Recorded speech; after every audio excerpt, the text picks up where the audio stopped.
sábado, 11 de março, você vai ver nesta edição do Em Cima da Hora. 23 pessoas morreram na explosão de 2 minas na China. Você está assistindo a Globo News, seu canal de jornalismo 24 horas no ar. –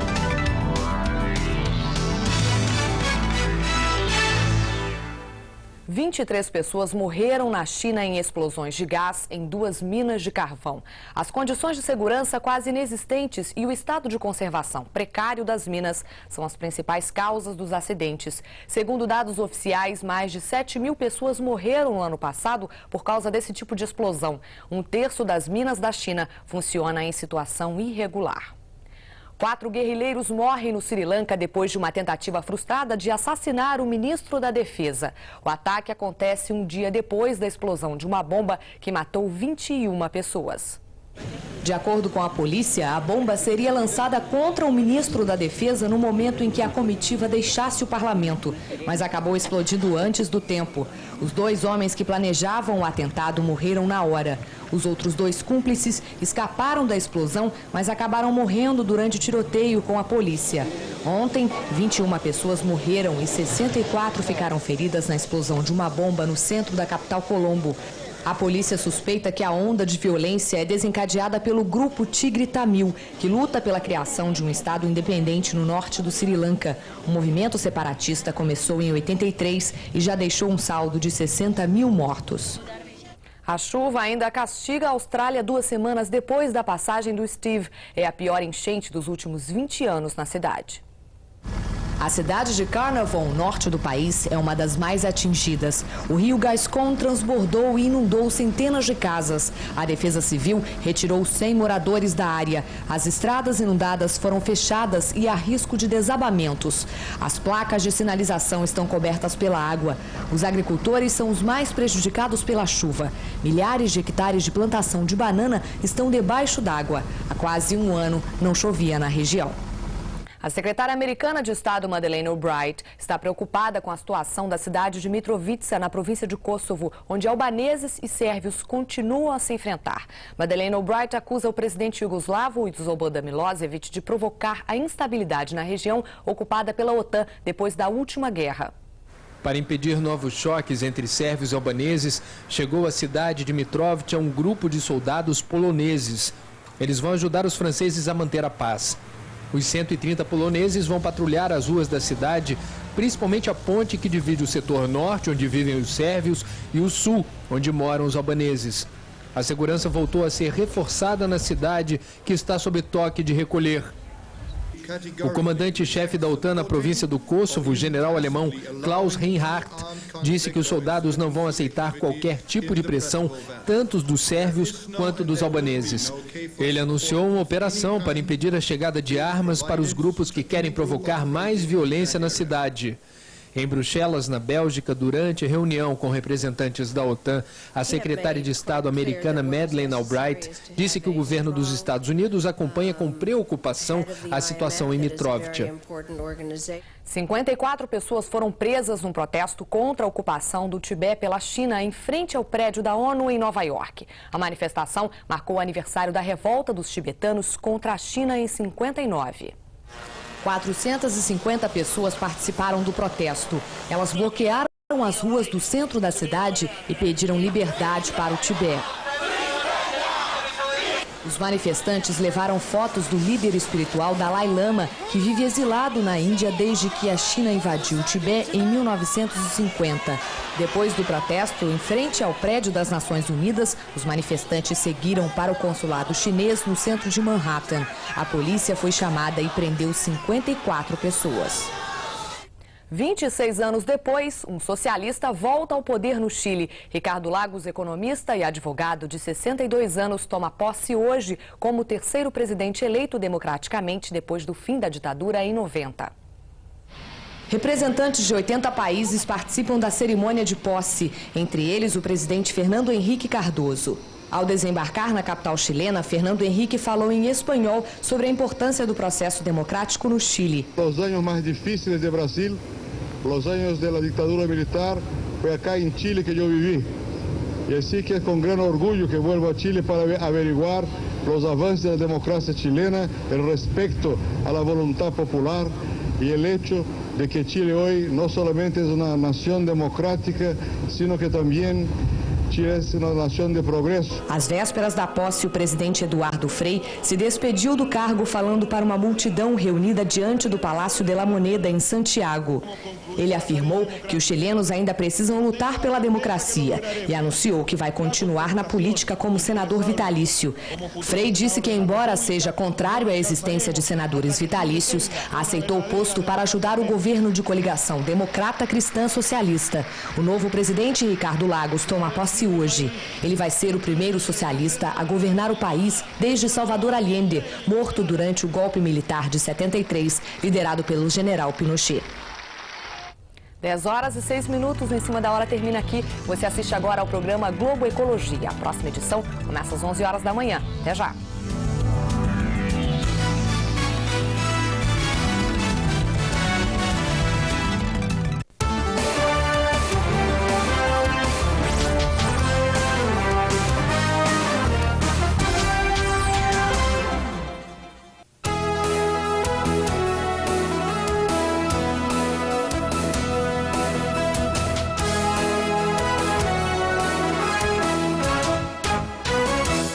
Não é qualquer um que comemora 56 anos de carreira. Não é qualquer um que fica tanto tempo na estrada com música instrumental. Mas é claro, também não é qualquer um que tem o talento deste jovem flautista de 75 anos de idade.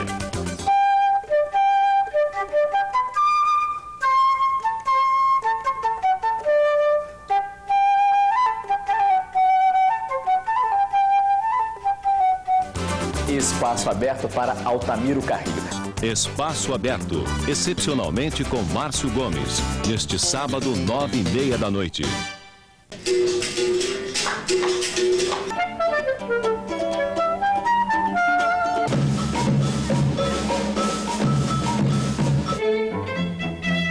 No movimento dos corpos, nas batidas ritmadas, nas cores e fantasias, o retrato de um povo. As nossas raízes, os nossos artistas. O teatrólogo e romancista Ariano Suassuna, um defensor apaixonado da cultura nacional, e a aula espetáculo, uma reflexão sobre a formação da cultura brasileira sob a ótica do carnaval popular. Especial Ariano Suassuna, uma aula de Brasil, neste sábado, 11 da noite. Fundação Roberto Marinho apresenta Globo Ecologia.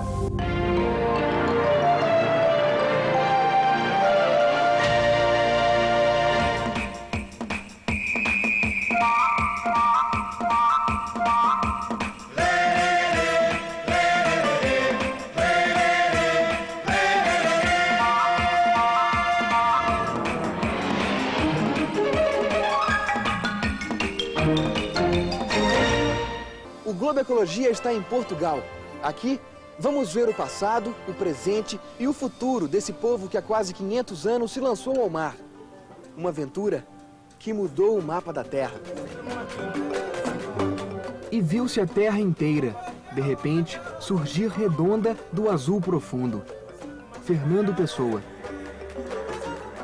Os descobrimentos marítimos portugueses mudaram completamente a noção que se tinha do mundo no século XIV. Quer ver uma coisa? Na época, os europeus pensavam que o mundo era redondo sim, mas achatado como se fosse um prato. Não se navegava longe da Terra com medo de cair fora do prato. E muitos acreditavam que o Oceano Atlântico era infestado de monstros. Mas nada disso impediu a aventura dos descobrimentos. Durante 2 séculos, os portugueses vasculharam os oceanos que cobrem 2/3 do planeta. Primeiro, o mar Mediterrâneo e a costa norte da África. Depois, por mares nunca antes navegados, chegaram ao extremo sul do continente africano, descobriram o Brasil e estabeleceram feitorias, bases comerciais, na Índia, na China e no Japão.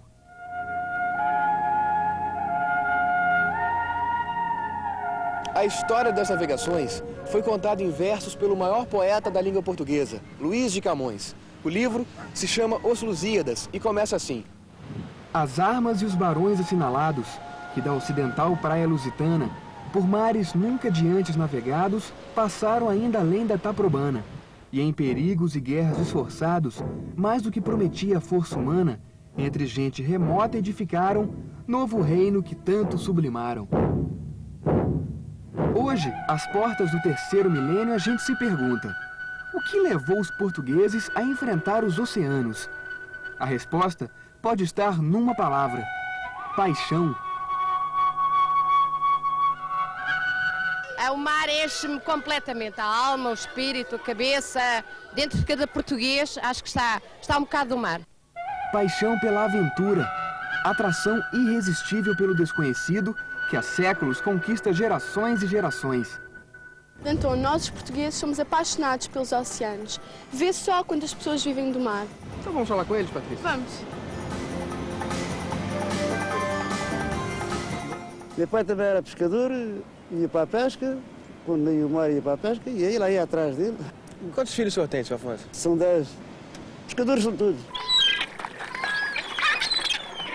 Além da paixão, era preciso encontrar novos caminhos para conquistar o monopólio do comércio de produtos preciosos, como a seda, as especiarias, o ouro e também expandir a fé católica. Mas um outro motivo lançou os portugueses na aventura das grandes navegações.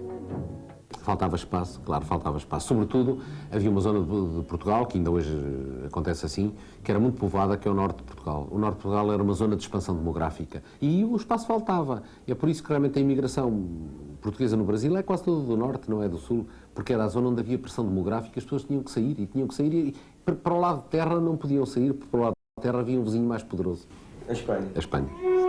Em 1394, quando Portugal tinha 1 milhão de habitantes, nasceu um homem que iria transformar a vida do país. Reunindo os maiores especialistas em navegação da época em torno da lendária escola de Sagres, o infante Dom Henrique é personagem-chave na história dos descobrimentos. Mas será que a famosa escola de Sagres existiu mesmo? Tudo indica que não. Pelo menos nos moldes de uma instituição de ensino tradicional, como nos explica o professor Antônio Espanha, da Comissão dos Descobrimentos. A Escola Sagres, de facto, é uma lenda criada pela historiografia romântica, o infante Henrique, refugiado em Sagres, com os seus cartógrafos, com os seus marinheiros. Não existiu. Existiram, de facto, técnicos muito bons de cartografia, de observação astronómica, de navegação. Sagres era um sítio, era uma terra de ninguém, digamos. Sagres é uma ponta pelo mar dentro, mas lá não há nada.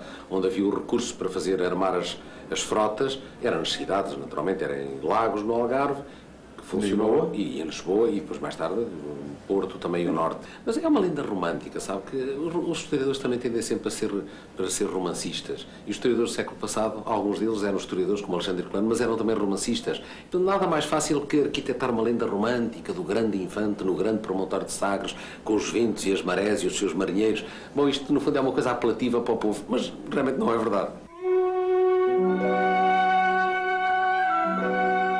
Símbolos da tradição marítima portuguesa, a Escola de Sagres e seu criador inspiraram outras histórias e muitos artistas. O infante Dom Henrique ficou conhecido por este retrato. Mas será que ele usava mesmo esse estranho chapéu? Repare só quantas imagens os artistas da época fizeram do infante.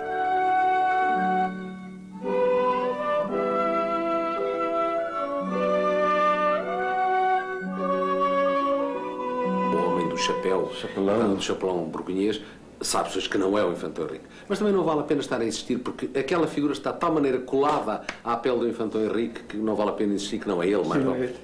Não é, mas é como se fosse. A história também é romanceada. Exato, e tem o seu lado lúdico também. Passados mais de 5 séculos, o lendário promontório continua atraindo a curiosidade dos homens.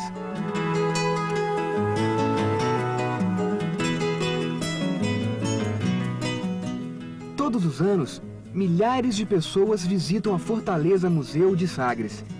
Afinal, o infante Dom Henrique e seus discípulos fizeram escola.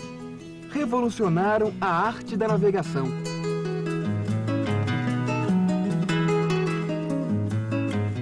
No início dos descobrimentos, os portugueses eram obrigados a utilizar embarcações que ainda não estavam adequadas ao serviço a que se destinavam. Tenho aqui, por exemplo, junto de mim, um pequeno modelo de uma barca que ia já aqui ao norte da África, ou equivalente agora à costa de Marrocos, para pescar e trazer peixe para Portugal. Era uma embarcação muito pequena, de 12 metros, mas tinha muito poucas possibilidades, porque tinha apenas uma vela retangular, como se pode verificar. A evolução desta barca foi no sentido de os navios aumentarem de tamanho, necessariamente, com mais possibilidades de manobra. Para isso tiveram que adotar velas latinas e passou-se para o caravelão. Este modelo que aqui está representa um navio com cerca de 15 metros de comprido, que é de facto bastante pouco. O caravelão evoluiu para a caravela latina, navios já com 22, 25 metros, hoje parece-nos insignificante, mas na altura já representava uma evolução bastante grande. Passou a ter 3 mastos, havia de 2 e de 3 mastos de pano latino, velas latinas, portanto velas triangulares, e eram já navios que tinham uma capacidade muito razoável de fazer face ao mar, por exemplo, ao mau tempo. As caravelas foram evoluindo e para poderem acompanhar as esquadras, para poderem ter maior velocidade, tiveram que criar um quarto mastro no qual foi montadas velas quadrangulares. Estas caravelas, chamadas caravelas redondas ou caravelas da Armada, tinham já maior capacidade, como é evidente, podiam levar mais gente, mais artilharia e também podiam levar mais mercadoria. Por exemplo, quando Vasco da Gama foi para a Índia na primeira viagem, ou quando o Pedro Álvares Cabral fez a sua viagem e tocou no Brasil, pois já levava caravelas redondas ou caravelas da Armada incorporadas na sua armada. A evolução das embarcações deu mais confiança aos navegadores. Em 1487, 2 caravelas comandadas por Bartolomeu Dias chegaram ao extremo sul da África, abrindo para os portugueses o caminho das Índias.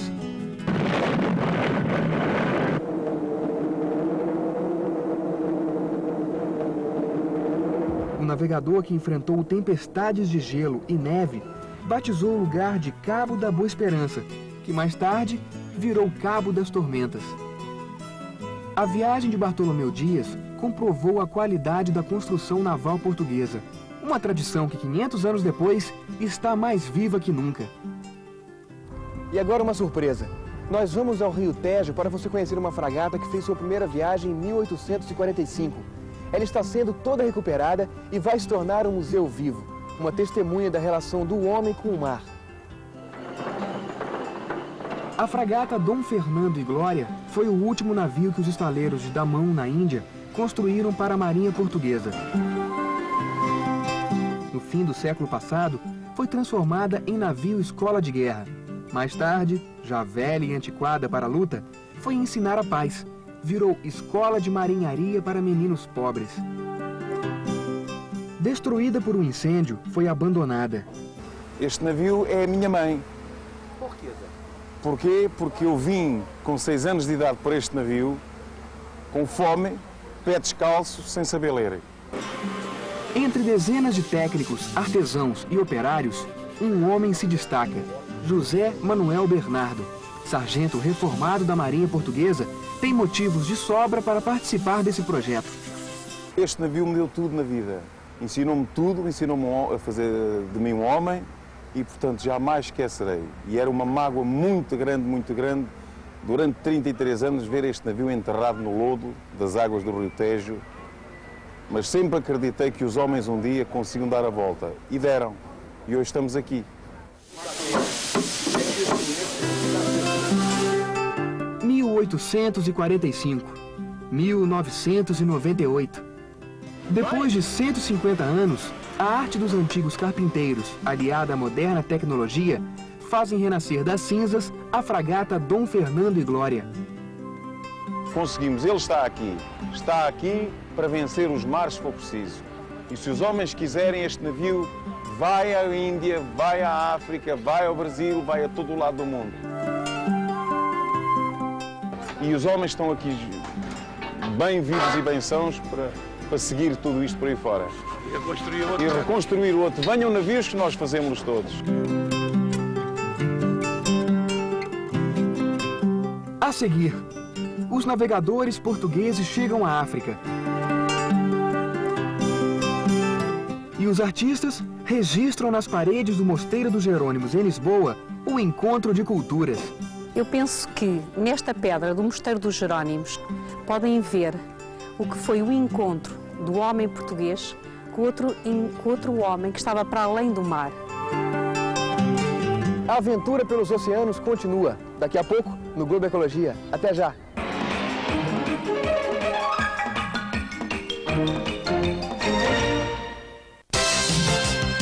Review, você escolhe, a Globo News exibe.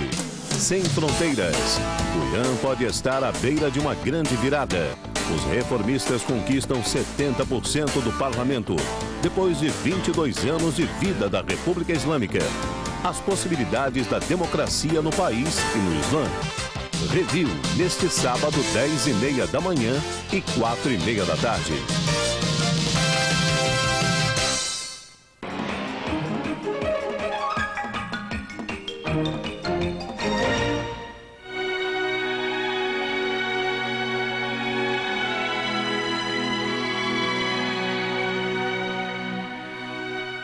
Quando os portugueses chegaram à África, à América e ao Oriente, eles encontraram animais e plantas que nunca tinham visto.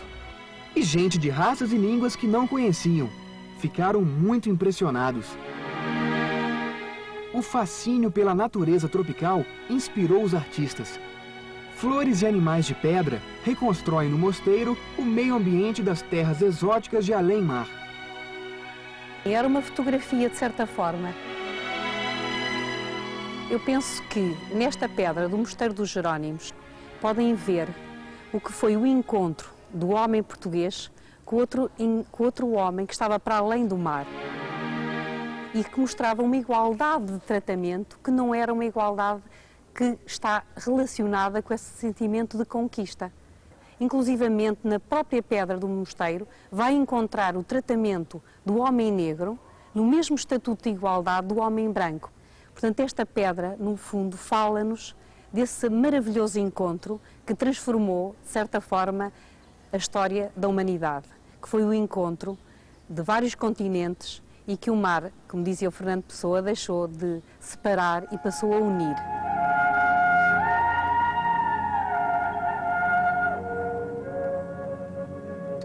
Os navios iam em busca de riquezas e especiarias, mas acabavam lançando âncoras nas águas profundas de outras culturas.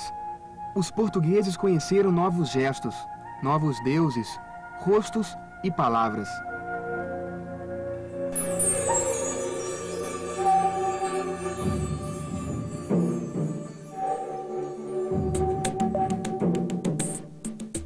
Não se conhece tudo. Tudo o que se conhece é uma parte do todo.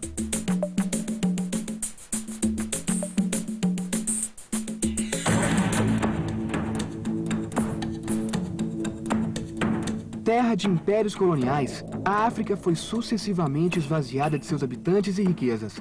Os europeus achavam que os africanos eram primitivos, selvagens, diziam que não tinham alma e, portanto, podiam ser escravizados. A África foi dividida e partilhada pelas potências estrangeiras de todos os tempos. Elas preencheram vazios no mapa, inventaram fronteiras. Os europeus diziam que a África não tinha história, ou melhor, que a história africana começou quando eles chegaram. Estavam totalmente enganados. Os primeiros passos dados pelo homem no planeta aconteceram em terras africanas. Hoje, a ciência confirma. Há mais de 3 milhões de anos, surgia na África Ocidental um grupo de seres que já eram considerados humanos. E há 1.700.000 anos, apareceu o Homo habilis. Os povos primitivos eram caçadores e criadores de gado. Formavam sociedades estáveis e desenvolvidas. A gente pode ver isto nas pinturas rupestres, feitas em cavernas africanas. A partir de 3.000 anos antes de Cristo, mudanças climáticas destruíram as grandes pastagens e começou a desertificação. Alguns povos nômades e resistentes adaptaram-se ao novo meio ambiente e continuaram a viver no deserto, em torno de oásis. Até hoje, os desertos africanos continuam a ser atravessados por caravanas de camelos e por gente que conhece bem estas rotas seculares. O continente africano é um bloco compacto. O imenso litoral não facilita a penetração nestas terras. Dos grandes rios, só o Nilo é navegável a partir do mar. Os rios têm corredeiras e cachoeiras que também atrapalharam a entrada dos colonizadores. No interior, desertos e florestas tropicais. A vegetação da África é tão variada quanto sua topografia. Ao longo do Equador, florestas tropicais. A seguir, vêm bosques e savanas. Depois, grandes planícies áridas e, finalmente, os desertos, o Kalahari ao sul e o Saara ao norte.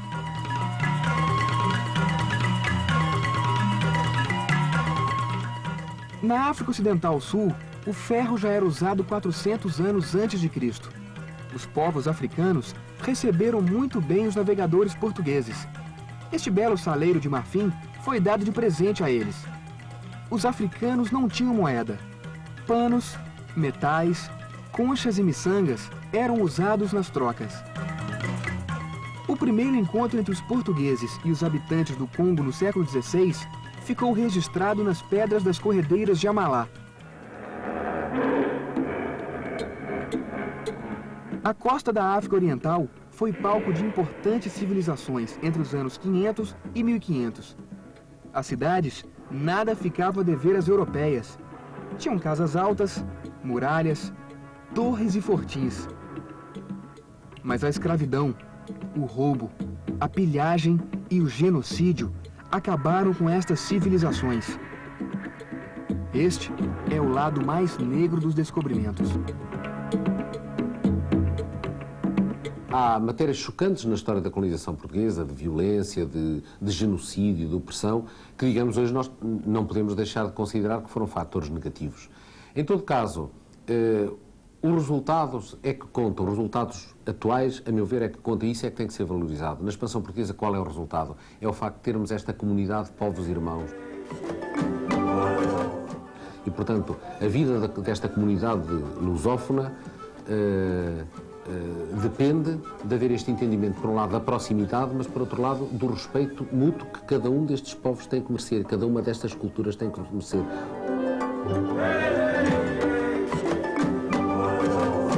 Todos irmãos, mas todos diferentes, ou melhor, todos iguais, mas todos diferentes. O mar é das coisas mais belas que Deus ao mundo deitou. O mar dá-nos vida, dá-nos saúde, dá-nos amor, ensina-nos a amar.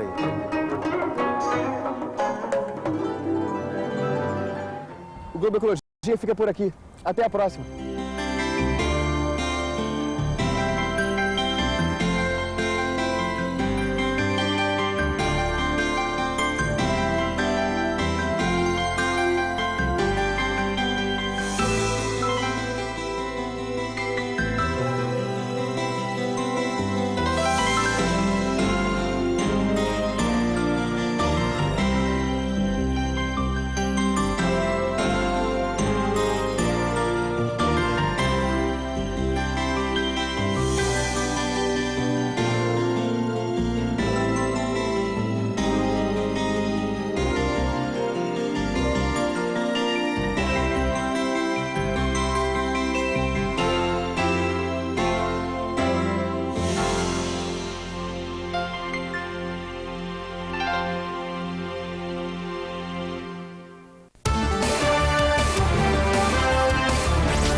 Aos 10 anos, ele aprendeu a costurar e modelar.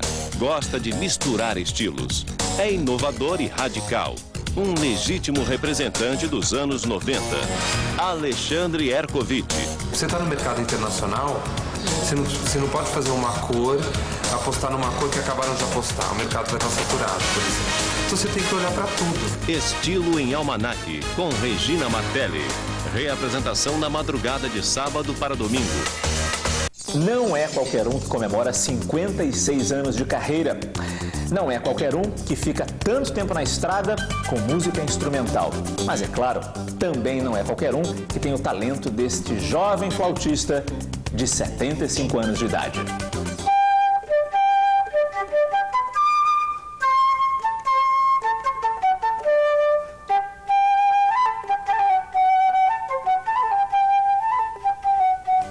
Espaço aberto para Altamiro Carrilho.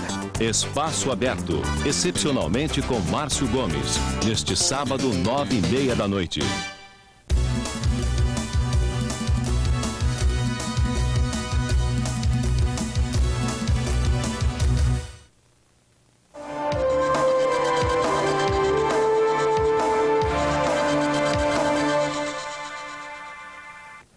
Imagine só, de um lado o exército, a polícia, o poder judiciário, o controle da televisão e do rádio e o poder de uma religião que até mais do que a Inquisição na Idade Média controlava tudo e todos. Do outro, um presidente, uma imprensa alternativa e uma população de jovens e mulheres cansada dessa opressão. Em jogo, mais do que o futuro do Irã, talvez o futuro do Islã. São 53 países islâmicos com mais de 1 bilhão de fiéis que pela primeira vez estão vendo uma eleição funcionar como um instrumento de mudança tão radical e pacífica. Com Jorge Pontual em Nova York e Marcos Uchoa em Londres, vamos ver como o Irã, 21 anos depois da Revolução, está se reinventando através das urnas. Inauguração do metrô de Teherã, símbolo de modernidade. Na frente, como condutor do trem e do país, veio o presidente Khatami. Ele também, um símbolo de um Irã que se quer moderno. Ele parece meio sem jeito, como se perguntasse, onde é que isso vai parar? Se ele olhar para trás, vai ver o tanto que o Irã já andou com ele. Khatami foi eleito em 97. Era um dos 4 candidatos permitidos pelas autoridades religiosas xiitas. Autoridades que jamais imaginaram que ele pudesse vencer, e muito menos que pudesse vencê-los, minando aos poucos o poder religioso político que eles detêm. Durante 3 anos, eles fizeram de tudo para segurar a onda de democracia trazida por Khatami, sem nunca atacá-lo diretamente. Afinal, Mohammad Khatami tem credenciais impecáveis.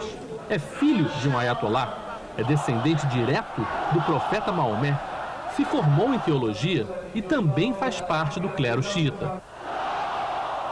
A revolta dos estudantes em Teherã e em Tabriz foi o momento mais delicado.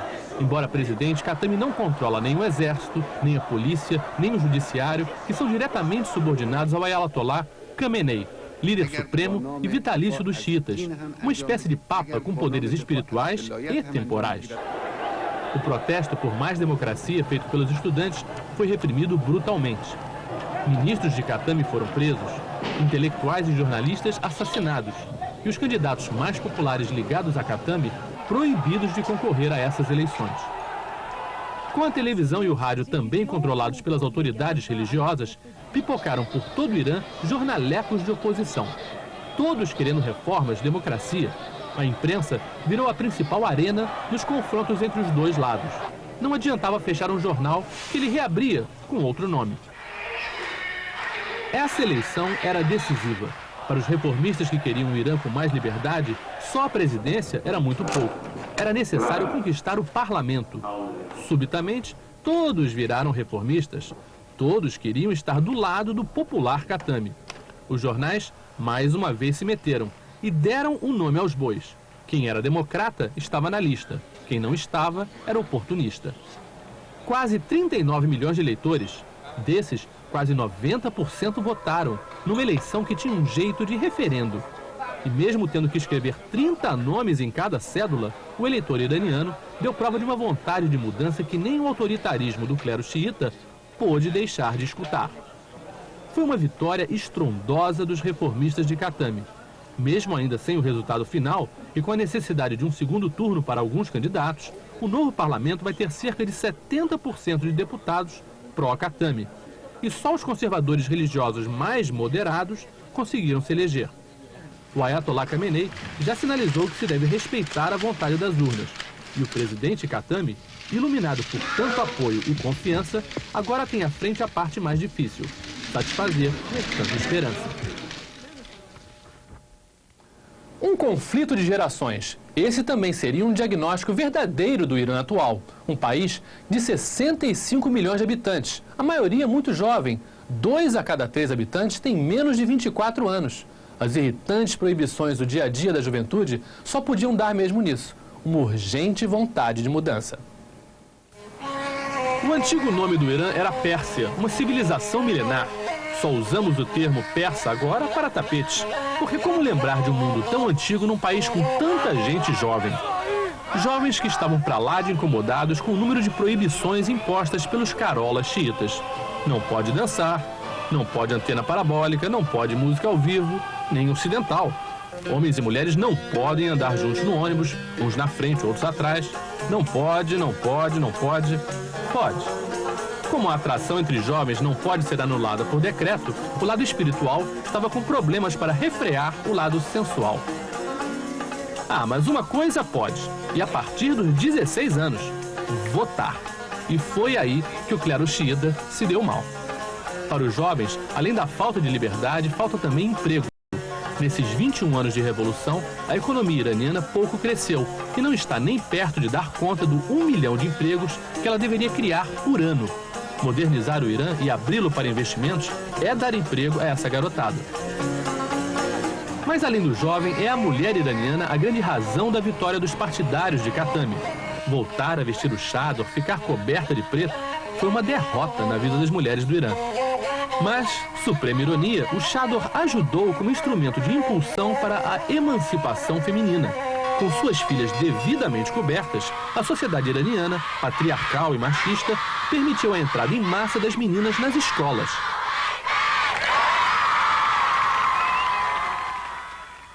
Resultado, agora elas são mais de 50% dos universitários. Na época do Shah, eram 25%. Agora, elas são as pontas de lança no movimento reformista. Vários vice-ministros são mulheres. Chegaram a ter 9 candidatas a presidentes. Todas foram vetadas. E eram 426 concorrendo ao parlamento. Combativas querem fazer esporte. Ainda que atrapalhadas pelas proibições e pelas roupas. Já se vê em Teherã algumas mais corajosas, vestindo o que bem entendem. E voltam também a fazer festa, o que também era proibido pelos religiosos. Aliás, a maior festa de todas foi quando a seleção do Irã se classificou para a Copa da França.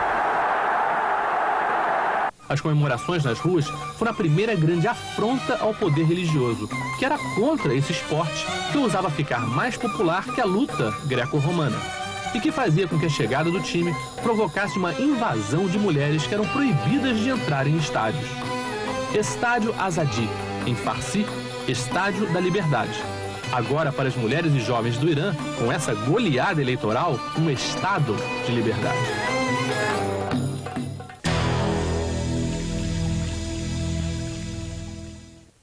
Professor Fred Holiday é da London School of Economics, especialista em relação internacional e conhece muito bem o cenário do Irã. Professor, qual o impacto desse resultado da eleição? Well, there's been a strong movement from below in Iran for change for a number of years. People want to liberalize the economy. People want to have less religious restrictions on everyday life. People want to be more open to the outside world. And this movement is coming from the young people. Most people in Iran are young, and in Iran people vote from the age of 16. So you're having a big youth movement. It's not so unexpected in that the President Khatami was elected over 2 years ago, and that represented a strong vote for change, for the rule of law, for greater political freedom, greater social freedom, more opening to the outside world. But Khatami faced a lot of opposition, so the fact that he has been able to consolidate his power and now get vindicated through the parliamentary elections, this confirms a trend that was there already. But it doesn't mean that the conservatives are finished. Mas os conservadores, o clero xiita, eles entregariam o poder assim tão facilmente? In Iran, they had a constitution which had some orthodox elements, elected parliament, elected president, political freedoms, but they also had a very conservative element, which gave power to the clergy. So the clergy have kept some of that power, but the orthodox liberal political element has got stronger. So now what people in Iran are saying is let's not change the constitution. It's not like the Soviet Union. We don't have to change the constitution, but let's make the constitution work in a more liberal way. So let's have free elections, let's give more power to parliament, and let's reduce the power of the religious authorities. But they still have an influence on political policy, on foreign policy, economic policy. They have a lot of influence in the law and in education. And they have also influence in the security forces, because you have a strong alliance in Iran between the conservative clergy and the security, the military and the intelligence people who fought the war with Iraq. And those people don't want change. So it's still an argument about how to interpret the Constitution. Essa ligação entre quem tem o poder e os militares, ela é muito comum na América Latina, sem dúvida. E isso não faz com que seja mais difícil para que eles entreguem o poder? Well, the Iranian military don't have a history of being political actors. Unlike in Latin America. And do you remember in the revolution against the Shah 20 years ago, unarmed demonstrations in the streets of people, they led to the dissolution of an army of 400,000 people, very strangely. Now this army was reconstituted through the war with Iraq, a war in which Brazil helped Iraq to kill lots of Iranians, which they have not forgotten. But anyway, the army was reconstituted, but it still has not shown a political will. So I think the army as a whole will respect the Constitution, but there are people in the security forces, for example, in the militia who fought Iraq, in the intelligence services, in some of the security ministries who don't want change. And some of these people have already started carrying out assassinations, letting off bombs and so on. But the question is, can they be controlled? And most people think they can be controlled. Mas como o senhor disse, existem muitos jovens por trás dessa eleição. E os jovens não são famosos por paciência, né? E de que maneira o Khatami vai conseguir controlar isso? Well, look what happened when Iran when Iran gained entry into the World Cup. They defeated Australia. What happened? Tens of thousands of young people came into the streets and they all started dancing. And the women threw off the veil. And this was the first time since the revolution of 20 years that you'd seen women dancing in the streets. So this tells you what people want. They want a normal, cosmopolitan youth culture, but they don't want to bring back the monarchy. They want to keep the republic. And secondly, they want their culture to remain distinctively Islamic and distinctively Iranian, but not the Islam of conservatism or of the village, but an Islam that is confident, Islam that can engage with other cultures. O Irã recentemente teve nome ligado a radicalismo. Agora ele poderia mudar essa ideia de exportação de revolução por uma certa exportação de democracia? Well, you know, Iran is a very complex country. Don't forget, it's had a continuous history for 3,000 years. It's almost as old as China. They produced many religions. They produced a lot of art. They produced different political movements. So the fact that Iran is surprising us again, we should not be surprised. It is normal. Secondly, their interpretation of Islam is different because they are Shiite Muslims, whereas most of the others are Sunni Muslims. So whatever they do, the others maybe won't follow. The others didn't follow their revolution, now maybe they won't follow their democracy.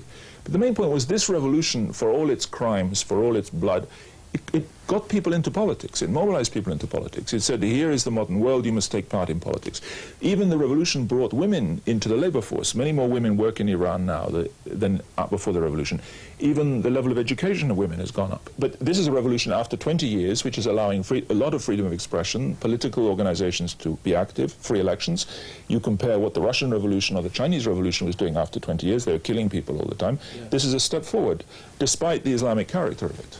O Irã, então, é pouco único nesse mundo islâmico? No country in the world is separated from modernity, from the idea that women should play a role in public life, or from the idea that there should be pluralism of views, or from the desire for people to have the internet, or to wear Nike trainers, or T-shirts, or have pop music. Everybody in the world wants this. People want to change. But of course, in the end, the conservatives, if they use violence, could delay all this. It could be very nasty.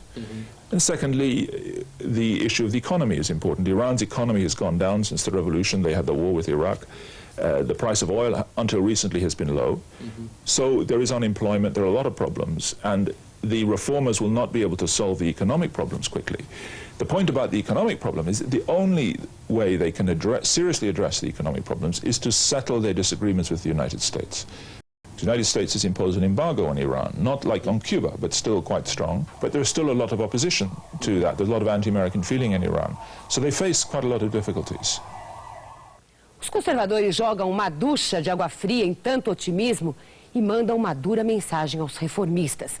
Apesar da vitória nas urnas, tem de engolir a decisão do Tribunal Supremo do Irã de manter a sentença de morte ao estudante Akbar Mohammad.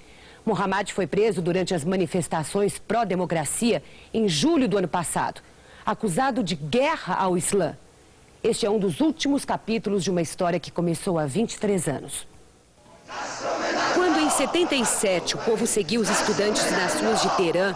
Estava cansado da tirania e da corrupção que corroía o regime do Shah Reza Pahlavi. Também suspeitava dos interesses que transformavam a antiga Pérsia numa ponta de lança dos Estados Unidos na Ásia. Mas o estopim foi a revolta na cidade sagrada de Qom, quando um artigo ofensivo ao Ayatollah Khomeini, exilado em Paris, desencadeou a fúria da multidão. O Ayatollah instigava sentimentos contra os projetos de modernização do Shah Reza Pahlavi e suas ligações com os Estados Unidos. Reza Pahlavi governava o país há 37 anos e se autodenominava herdeiro direto de uma tradição monárquica de 25 séculos. País rico, segundo o maior produtor de petróleo do mundo, via suas divisas se esvaírem graças à decisão do Shah de transformar o que hoje se chama Irã numa superpotência armada até os dentes. As reformas de Reza Pahlavi desagradaram o clero conservador. O país crescia muito, mas as reformas na agricultura não deram certo. Provocaram um êxodo para as cidades. O povo ficava cada vez mais pobre e descontente. A crise começou a ganhar contornos religiosos, numa população em que 90% são muçulmanos xiitas. Do exílio, o Ayatollah Khomeini atiçava a fúria da multidão. O Shah abandonou o país e se refugiou numa clínica nos Estados Unidos. Nas ruas, o povo queria devorar os americanos. Os instintos mais primitivos estavam soltos. Este canibal moderno comeu uma foto do presidente americano Jimmy Carter. Outros atiraram na cabeça já derrubada do Shah. O ódio aos americanos cresceu. A embaixada dos Estados Unidos foi invadida. 50 diplomatas foram presos como reféns e ficaram detidos durante mais de 400 dias, desencadeando uma crise até hoje mal resolvida. Um ano após a vitória da Revolução, o vizinho Iraque resolveu tomar partido da situação que estava fora de controle. Invadiu a margem iraniana do canal de Shatt el-Arabi e desencadeou uma guerra pelo petróleo que durou 8 anos. Os americanos, de relações cortadas com o Irã, armaram o inimigo, o Iraque de Saddam Hussein, e cavaram outra encrenca para o futuro. Terminada a guerra, em 88, embora o Iraque tenha aceito todas as exigências do Irã, o país estava empobrecido. Sem tecnologia para a reconstrução, começou a se reaproximar do Ocidente. Os reflexos de uma economia desequilibrada apareciam nas ruas, no câmbio negro, na ousadia das mulheres a desafiar os cânones da Revolução. O Ayatollah, velho e cansado, morreu um ano depois, em 89, despertando um sentimento assustador. 10 milhões de pessoas acompanharam o corpo do Ayatollah. Khomeini enterrava com ele um ciclo. 10 anos depois, o país que queria exportar a revolução teve de se contentar em manter a revolução. Começava uma nova fase. Uma mudança na Constituição criou a figura do presidente, que governa sob os auspícios do novo Ayatollah, o Khamenei. Ali Akbar Rafsanjani chegou decidido a promover reformas econômicas radicais. Abriu o país ao investimento externo e privatizou estatais. Anos depois, o projeto de abertura do Irã se consolidou com a eleição de um reformista. O atual presidente, Mohammad Khatami, concorria contra o candidato dos ayatollahs. Foi eleito pelas mulheres, que espiavam além do véu, e pelos jovens, que já somavam quase 2/3 da população do Irã. Khatami defendia maior abertura econômica e cultural e a reaproximação com os Estados Unidos. Para os filhos da Revolução, os Estados Unidos não eram mais a encarnação de Satã.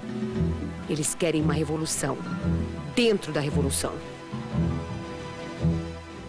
Se os jovens no Irã já não acham que os americanos sejam o grande Satã, os velhos ayatollahs, que ainda controlam a política, não querem conciliar. O Irã é o único país produtor de petróleo que se nega a receber o secretário de Energia americano durante viagem ao Oriente Médio para negociar a queda do preço do petróleo.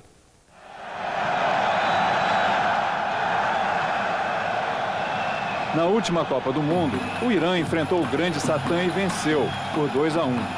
O jogo Irã-Estados Unidos na Copa da França foi o mais carregado de simbologia política.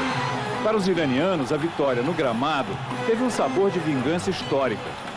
Mas no mesmo ano, o novo presidente iraniano, Khatami, mandou os primeiros sinais de paz para Washington. O gesto foi bem recebido pelo presidente Clinton, mas os ayatolás obrigaram Khatami a recuar.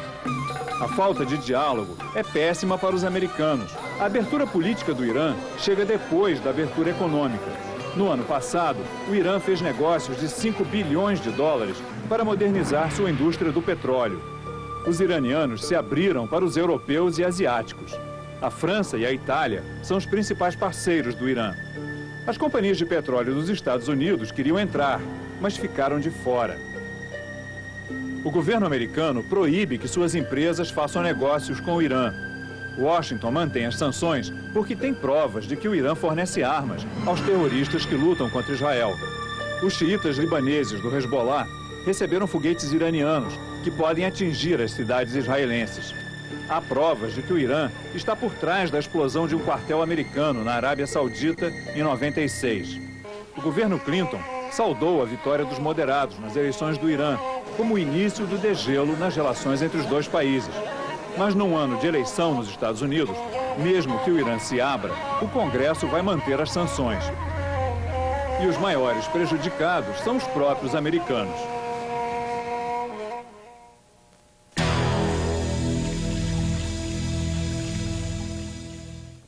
Os Estados Unidos veem de longe o que está acontecendo no Irã, torcem pelas mudanças, mas estão de mãos atadas.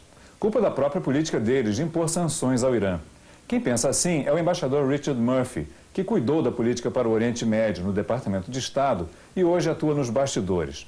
Ambassador Murphy, what is the problem with the sanctions against Iran? Well, I think it's fair to say sanctions as a policy were overdone in the decade of the 90s.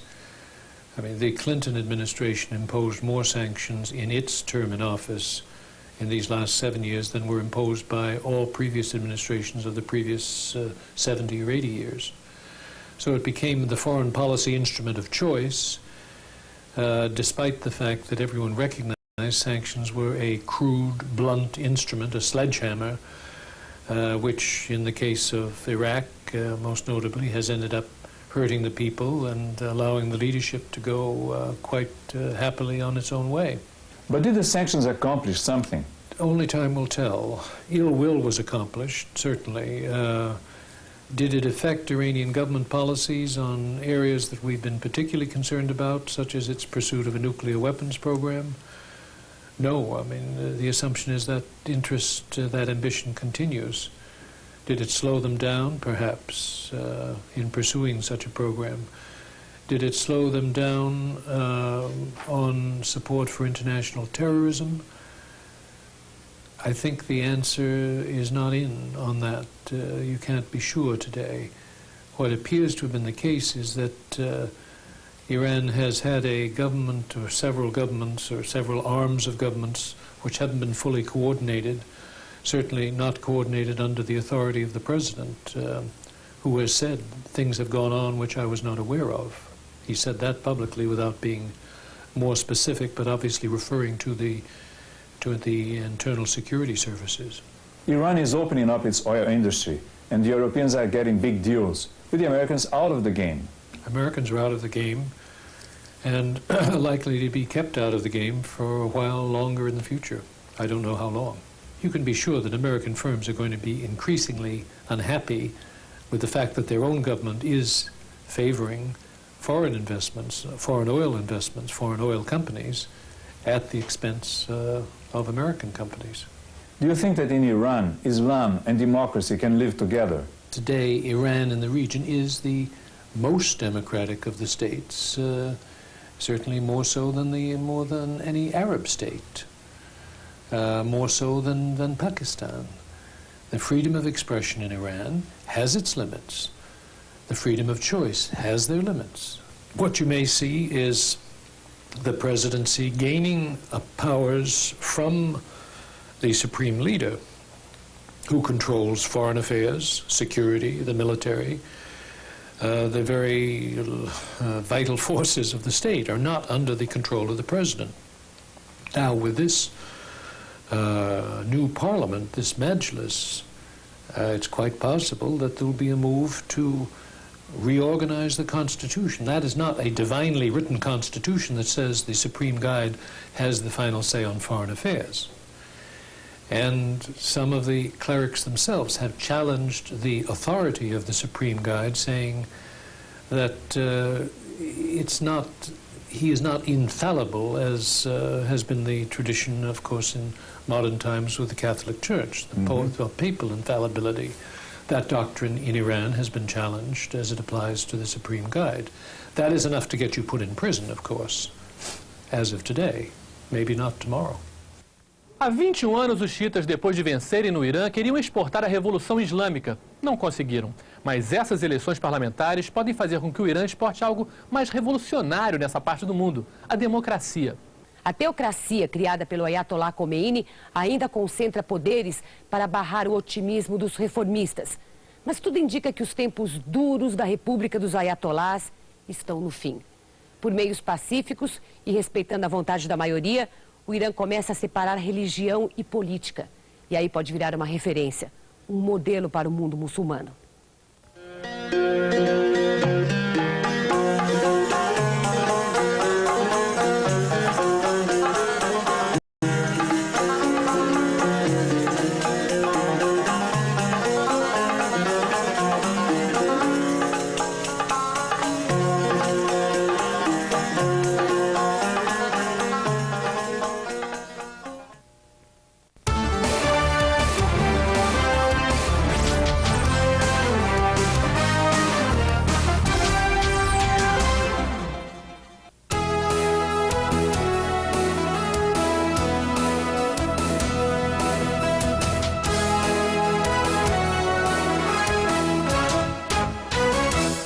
Não é qualquer um que comemora 56 anos de carreira. Não é qualquer um que fica tanto tempo na estrada com música instrumental. Mas é claro, também não é qualquer um que tem o talento deste jovem flautista de 75 anos de idade.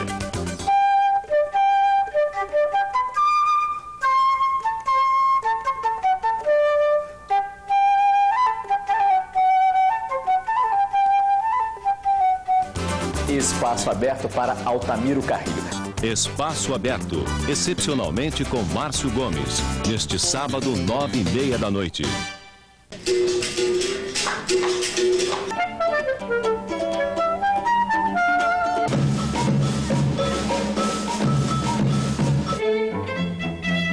No movimento dos corpos, nas batidas ritmadas, nas cores e fantasias, o retrato de um povo.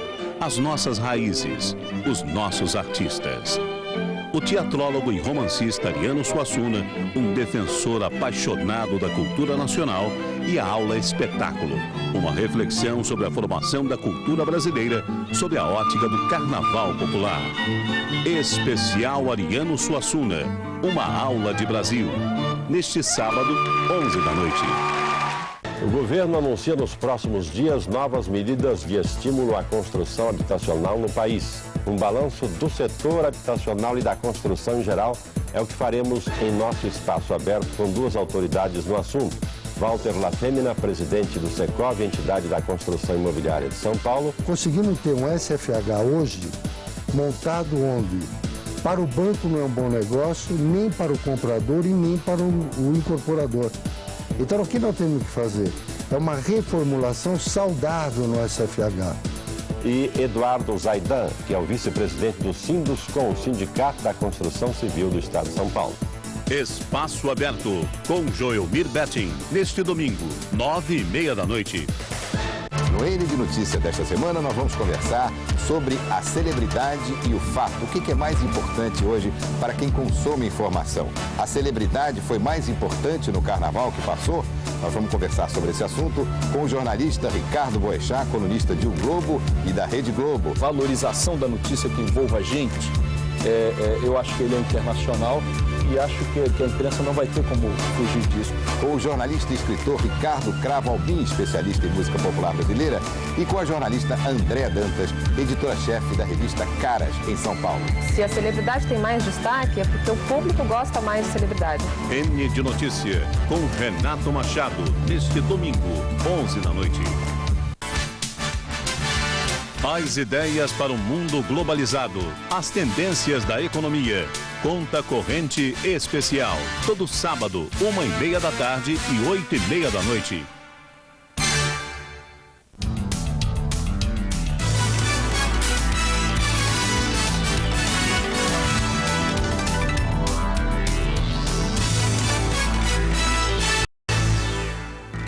Sábado, 11 de março, você vai ver nesta edição do Em Cima da Hora. 13 pessoas morreram numa rebelião na penitenciária da Mata Grande, em Rondonópolis, Mato Grosso. O novo presidente do Chile toma posse daqui a pouco em Valparaíso. Você está assistindo a Globo News, o seu canal de jornalismo 24 horas no ar.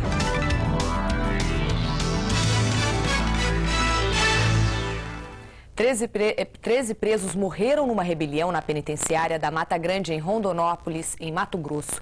É a terceira rebelião na penitenciária desde o início do ano. Agora há pouco, o tenente Paulo Ribeiro, da Polícia Militar, disse que 13 pessoas morreram. O líder da rebelião, conhecido por Jabuti, teria provocado os presos da ala 3, que fica perto da ala 2, onde ele estava. Foi o começo da briga que durou quase 1 hora. Além dos 13 homens que morreram, outros 3 estão no pronto-socorro de Rondonópolis em estado grave. A imprensa e os parentes dos mortos ainda não tiveram nenhum esclarecimento oficial. Essa é a terceira rebelião na Mata Grande desde o começo do ano. Há 2 semanas, os presos usaram parentes como reféns. A penitenciária da Mata Grande tem 300 presidiários e a capacidade total é para 700 pessoas. Luciano Vendrame para o Em Cima da Hora. O prefeito de São Paulo, Celso Pitta, já está de volta ao Brasil. Ele desembarcou hoje de manhã em São Paulo, vindo da França. Celso Pitta viajou para participar de um congresso para prefeitos em Cannes. Diante das denúncias de corrupção no governo municipal, feitas pela ex-mulher dele, Nicéia Pitta,